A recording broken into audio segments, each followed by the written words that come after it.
Capítulo 26. Mateus capítulo 26. Lições do Getsemane ou Getsemane. Este capítulo retrata os detalhes da morte de Jesus Cristo. E eu quero que você permaneça com a Bíblia aberta para nós lermos algumas partes deste capítulo. Versículo 2 vai nos dizer assim: como vocês sabem, estamos a 2 dias da Páscoa, e o Filho do Homem será entregue para ser crucificado. O próprio Senhor Jesus, sabedor que era de tudo que o Pai havia planejado, ele anuncia aos seus discípulos que em breve ele estaria sendo entregue, ele estaria sendo morto. E mesmo Jesus avisando, os discípulos se viram como... Por favor, desliga aquele ventilador para mim, e acho que o outro aqui também. Os discípulos ficaram um tanto quanto atordoados com esta notícia. O verso 6 continua e diz: estando Jesus em Betânia,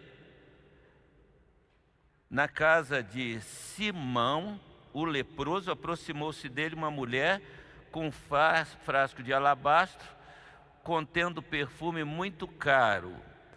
Todos conhecemos a história. Aquela mulher ungiu o corpo de Jesus. E os discípulos vejam que Jesus está anunciando a sua morte, e eles ficam indignados. Você já percebeu que as pessoas que não têm uma experiência com Cristo, elas ficam indignadas quando você entrega uma oferta na igreja, quando você abençoa a obra do Senhor financeiramente? Porque o diabo, na verdade, ele não quer que façamos nada que venha contribuir para a expansão do Evangelho. Aquela mulher ungiu o corpo de Jesus, os discípulos ficaram indignados e ele disse: vocês terão os pobres sempre com vocês. Ela ungiu o meu corpo e este ato será lembrado por onde esse Evangelho for pregado. O que você faz na obra do Senhor jamais será esquecido. Amém ou não? Aquilo que você faz aqui tem eco na eternidade. O verso 8 vai dizer: os discípulos, ao verem isso, ficaram indignados e perguntaram: por que esse desperdício?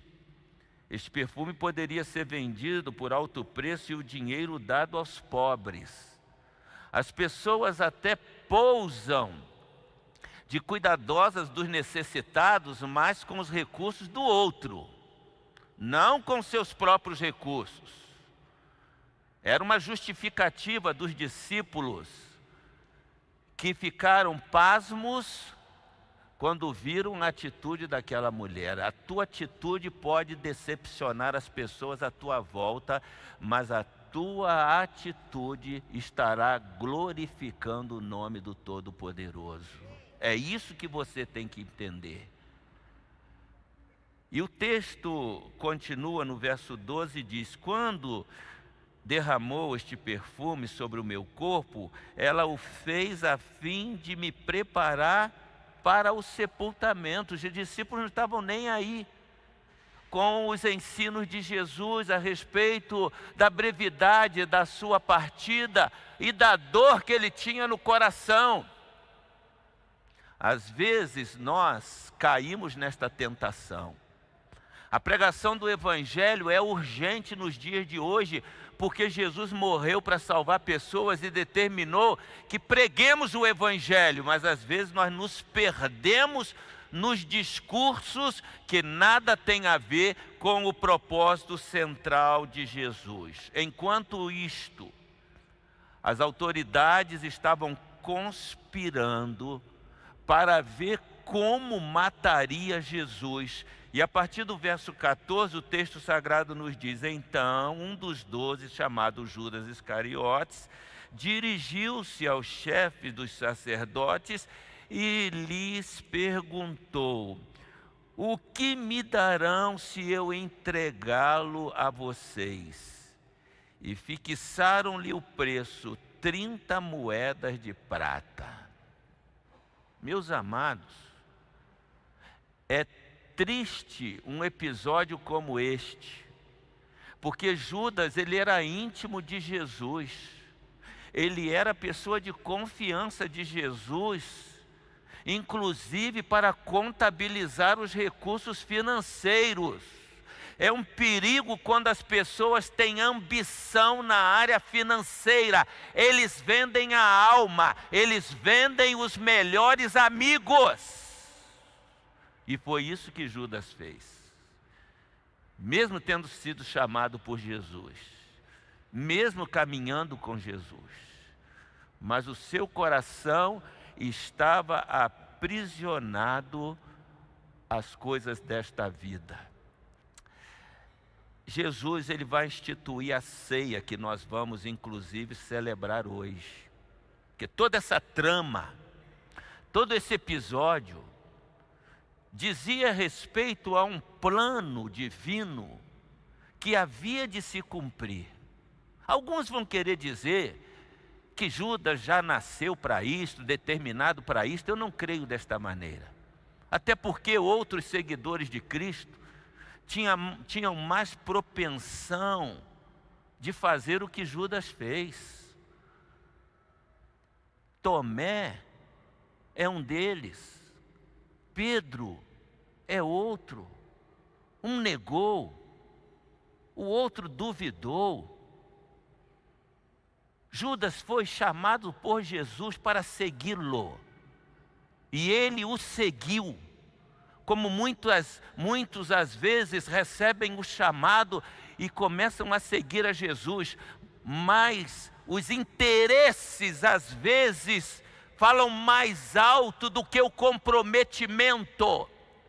Quando você vai a Jesus com o interesse não de usufruir benefícios próprios, mas de servi-lo, é uma coisa diferente daqueles que querem seguir a Jesus apenas em busca dos seus benefícios pessoais. E dá-me a entender que Judas seguia Jesus apenas em busca dos seus interesses. E para ele Jesus o decepcionou. Como muitas pessoas às vezes se sentem decepcionadas. Há pouco tempo uma pessoa me procurou e disse: eu estava a ponto de sair da igreja, pastor, porque eu tenho pedido a Jesus, não vou mencionar o que foi, mas ela disse: eu preciso resolver a situação, e eu não ouvi resposta alguma. Muitas vezes você não vai receber resposta de Deus. Muitas vezes você vai ter que ler no silêncio de Deus, e isso nós veremos no texto bíblico. O verso de número 21 diz assim: quando estavam comendo, ele disse: digo que certamente um de vocês me trairá. Jesus já sabia, porque ele era o Deus encarnado, mas limitado estava, como diz Paulo escrevendo aos Filipenses, sendo feito em forma de Deus, não teve por usurpação o ser igual a Deus, mas aniquilou-se a si mesmo, tomando a forma de servo, e na condição de servo suportou a morte, e morte de cruz, pelo que Deus o exaltou, e lhe deu um nome que está posto sobre todo nome, para que ao nome de Jesus Cristo se dobre todos os joelhos dos que estão nos céus, na terra e debaixo da terra, ou seja, anjos, seres humanos e demônios, todos o reconhecerão como Deus encarnado, mas ele se autolimitou e sofreu as tuas dores, as minhas dores. Ele sofreu como qualquer um de nós, não foi uma utopia. Ele tomou as suas dores, como diz o profeta Isaías no capítulo 53. Ele foi martirizado, como se você estivesse sendo martirizado, mas você não o foi, nem o será, porque ele foi martirizado por você. E Paulo diz no capítulo 8 de Romanos, que Deus não poupou o seu próprio Filho, mas antes o entregou por nós. Como não nos dará também com ele todas as coisas? Deus tem muito mais para você do que você imagina, mas depende da sua atitude com Ele. Depende da sua atitude com Ele. Judas foi chamado por Jesus, viu os milagres que Jesus fez. Ele foi ministrado por Jesus. Você precisa fazer uma autorreflexão, porque às vezes o sentimento que a gente tem, meus amados, nos dias de hoje é que a gente prega a palavra do Senhor, as pessoas ouvem, mas parece que elas não entram.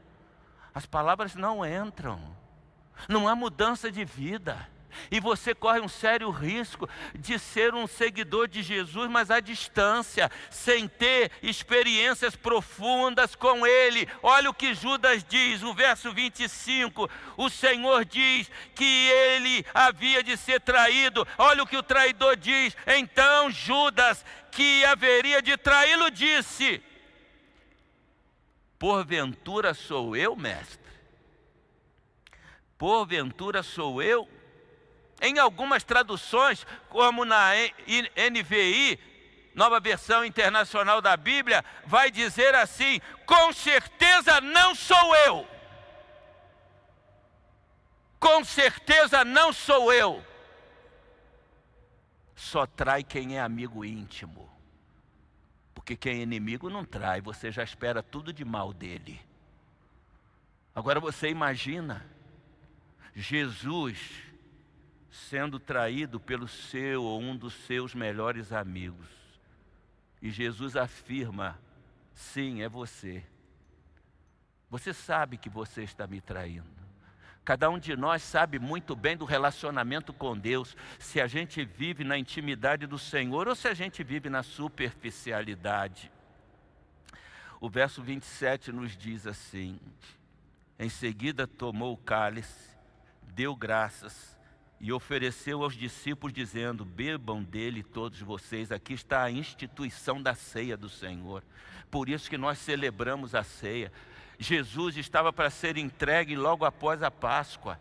Mas após a Páscoa, ele institui a ceia. E ele inclusive diz: isto é o meu sangue, o sangue da nova aliança, que é derramado em favor de muitos, para perdão dos pecados. Eu digo para vocês que de agora em diante não beberei deste fruto da vide, até aquele dia em que beberei o vinho novo com vocês no reino de meu Pai. Jesus faz uma promessa para aqueles que nele creem. Um dia nós estaremos com ele celebrando a ceia que ele instituiu.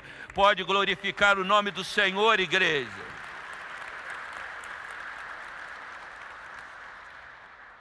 E é interessante o grupo dos discípulos de Jesus. Não era muito diferente dos nossos dias. Porque a seguir nós vamos verificar Jesus dizendo assim: olha, eu vou ser ferido, vocês vão se dispersar. Olha o que Pedro diz no versículo 33. Pedro respondeu: ainda que todos te abandonem, eu nunca te abandonarei. Você já ouviu isso de algum amigo?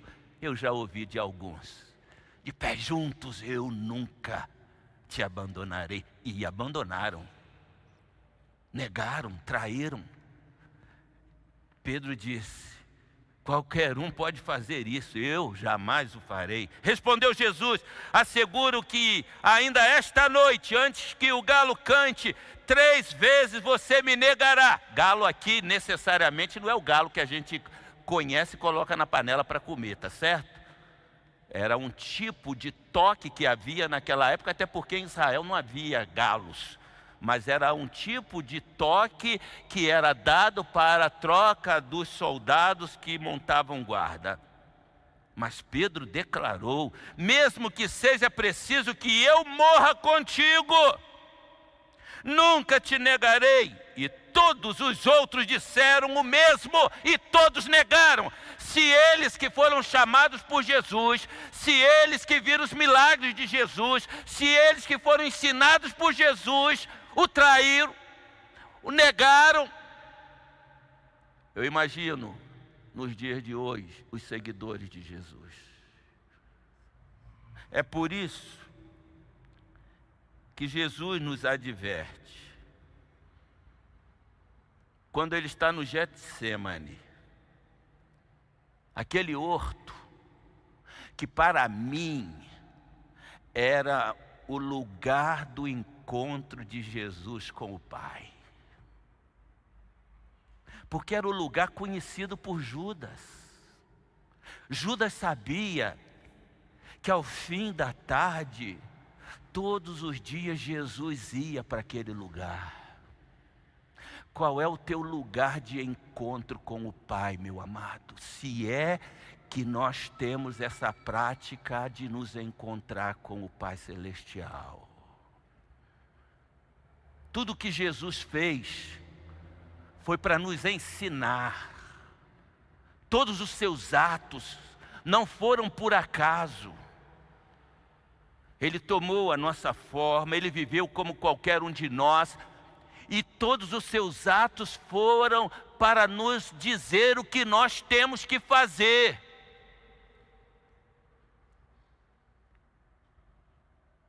E no versículo 36, então Jesus foi com seus discípulos para o lugar chamado Getsemane e lhes disse: sentem-se aqui, enquanto vou ali orar. Prestem atenção nos detalhes desse tempo de Jesus no Getsemane.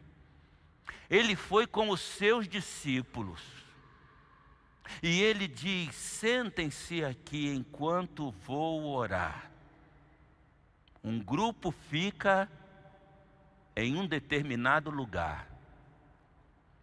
E ele diz, no verso 37, levando consigo Pedro e os 2 filhos de Zebedeu.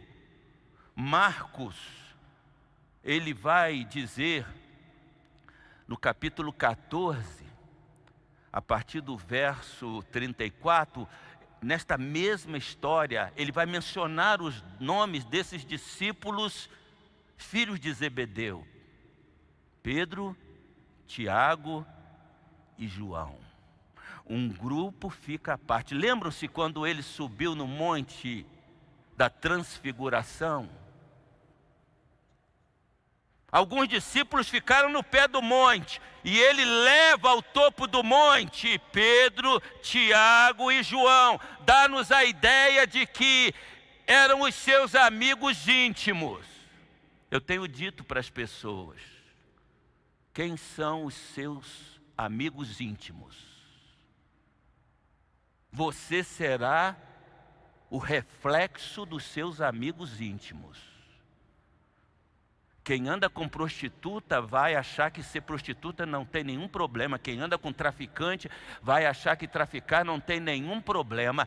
Quem anda com pessoas que vivem na falação da vida dos outros vai achar que não tem problema algum. Mas quem anda com pessoas de oração se tornará pessoas de oração. Quem anda com pessoas tementes a Deus se tornará pessoas tementes a Deus. Se Jesus foi seletivo, muito mais nós. Sabe escolher com quem você anda. Jesus deixa um grupo, leva consigo Pedro, Tiago e João. Começou a entristecer-se e angustiar-se. Ele tomou sobre si as nossas dores. Ele levou as nossas enfermidades e Ele sentiu a angústia no seu coração. O escritor João, o apóstolo João, no capítulo 12, ele vai falar de Jesus expressando-se da seguinte maneira: agora a minha alma está angustiada. E o que eu direi? Pai, livra-me desta hora? Não, para isto eu vim a esta hora. Pai, glorifica o teu nome. Qual é o propósito da nossa vida? Jesus deixa-nos o exemplo, glorificar o Pai mesmo com a morte.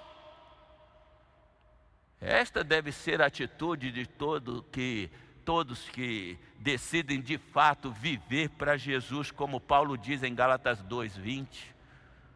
Eu não vivo mais, eu já estou crucificado com Cristo. A vida que eu agora vivo na carne, eu vivo na fé do Filho de Deus, o qual me amou e a si mesmo se entregou por mim. Quem está crucificado está morto. Seguidores verdadeiros de Jesus são aqueles que decidem morrer para si mesmo e viver intensamente para Jesus. Estes são os seguidores do Mestre. Você não está nem animado a bater palma, imagina, hein? Porque uma afirmação dessa é motivo de glória, de aleluia ao nome do Cordeiro, que morreu onde eu devia morrer, que sofreu o que você devia sofrer. Qual o comprometimento que nós temos com Ele? A minha alma está profundamente triste, angustiada, uma tristeza mortal. Ou você acha que isso aqui foi uma farsa? Ele era Deus, pastor. Ele não sentiu, Ele tomou as nossas dores. Ele sofreu, como já vos disse, como se nós estivéssemos ali. E é interessante, olha o detalhe nesse final do verso 38. Ele tinha levado Pedro, Tiago e João mais adiante. Mas agora ele diz assim: fiquem aqui, vigiem comigo. Fiquem aqui, vigiem comigo. E agora ele vai só. Agora ele vai só. Indo um pouco mais adiante, prostrou-se com o rosto em terra e orou. Eu creio que esta é uma das razões, e por isso faço questão de fazer da mesma maneira que os crentes que se ajoelham diante do Senhor o fazem.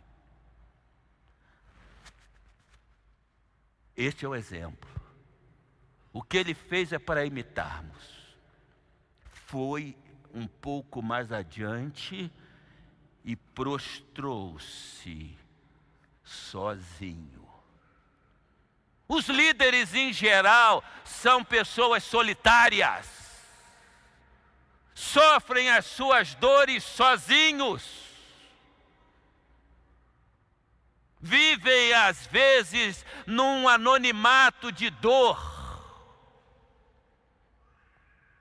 Sozinho. E quando ele volta, após a oração que ele faz ao Pai, e parece que esta era uma prática dos judeus, que Daniel ora 3 vezes, Jesus ora 3 vezes, e Jesus ora com clareza e franqueza: Pai, se possível for, afaste de mim este cálice, contudo não seja como eu quero, mas sim como tu queres. Não é como eu quero, é como Deus quer. E a dor de Jesus não era apenas porque haveria de enfrentar a morte, mas a dor de Jesus é que Ele estava levando sobre si o preço dos nossos pecados, o preço das nossas transgressões, O pecado que nos condenava, Ele levou e Ele cravou na cruz do Calvário. Por isso é que temos acesso à presença de Deus, porque Ele abriu o caminho para que nós pudéssemos ir ao trono da graça de Deus. Aleluia! Agora, meus amados, quando Ele volta, diz o verso 40, os discípulos encontravam dormindo. Eu creio que é o que tem acontecido nos dias de hoje. Enquanto Ele está angustiado por ver pessoas indo para a perdição eterna, pelas quais Ele deu a sua vida, a igreja parece que está adormecida nos seus entretenimentos, nas suas distrações.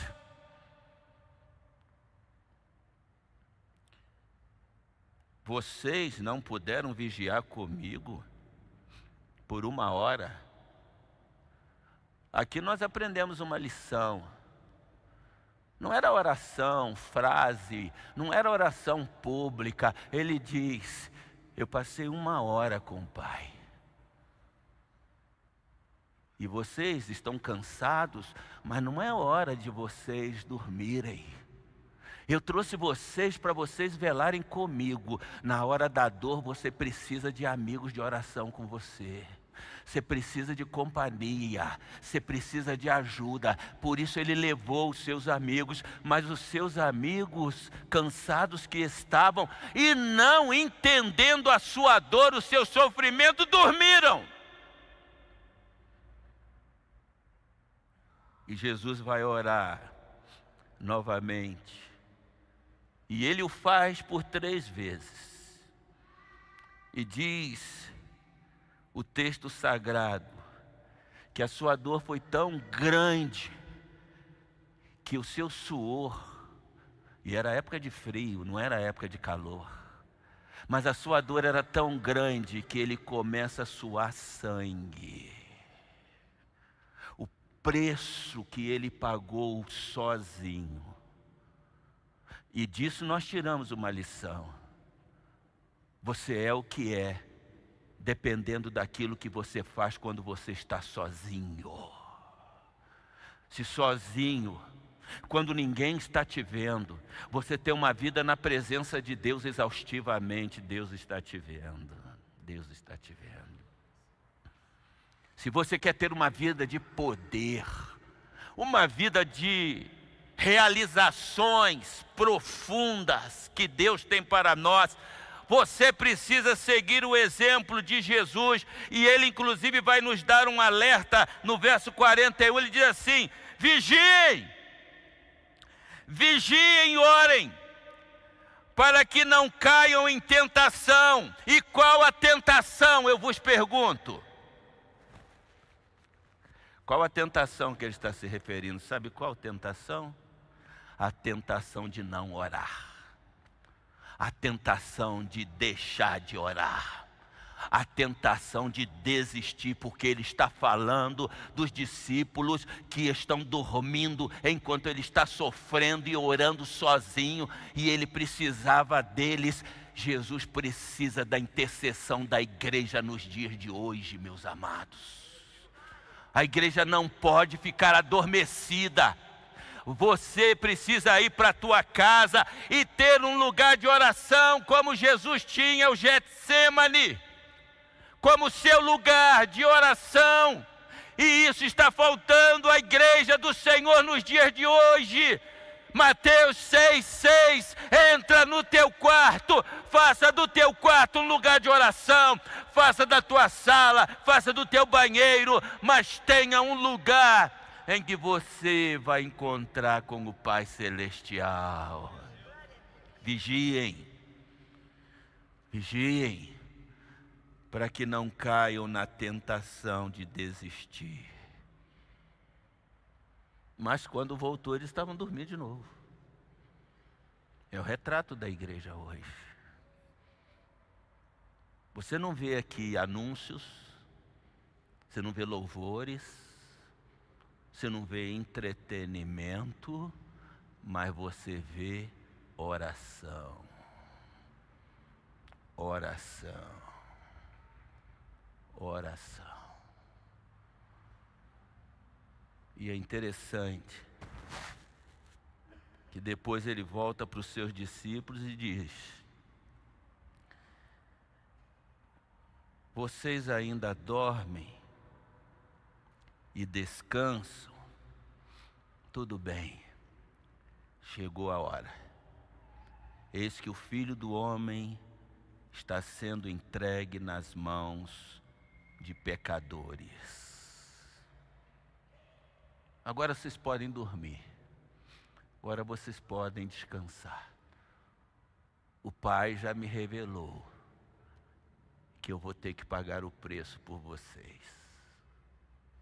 O hino de número 92 do cantor cristão, não mais cantado em nosso meio, diz: morri na cruz por ti, que fazes tu por mim? Morri na cruz por ti, que fazes tu por mim? Lições do Getsêmani, muitas delas podemos tirar, mas para mim, a mais importante é esta: Jesus orou intensamente, como fazia de costume.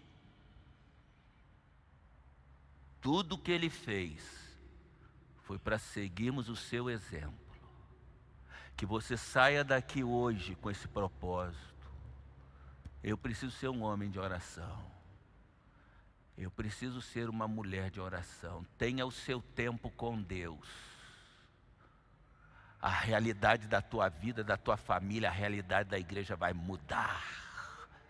A realidade vai mudar, porque o fogo do Espírito vai cair sobre nossas vidas e nós vamos ver pessoas sendo libertas de Satanás, milagres acontecendo e muitos se rendendo aos pés de Jesus.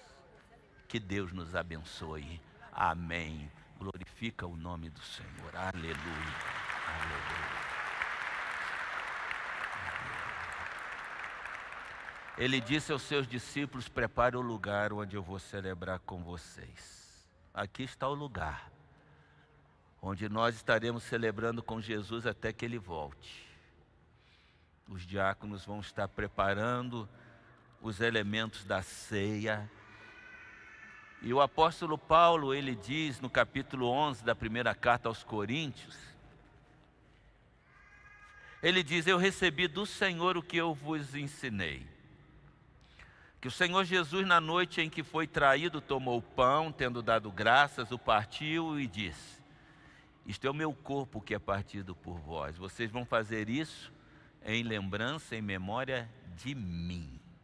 A ceia não é do pastor, a ceia é do Senhor.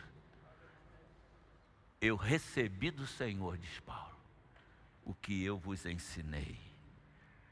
Senhor Jesus, na noite em que foi traído, mesmo na noite em que foi traído, tomou o pão, tomou o cálice, deu graças, cantaram um hino após, foram para o Monte das Oliveiras fazer o quê? Orar. Orar. Eu louvo a Deus, eu fiquei muito feliz nesta semana, quando um grupo de mulheres, às 6 horas da manhã, encabeçado por minha esposa, foram para um determinado lugar orar, como fazem semanalmente.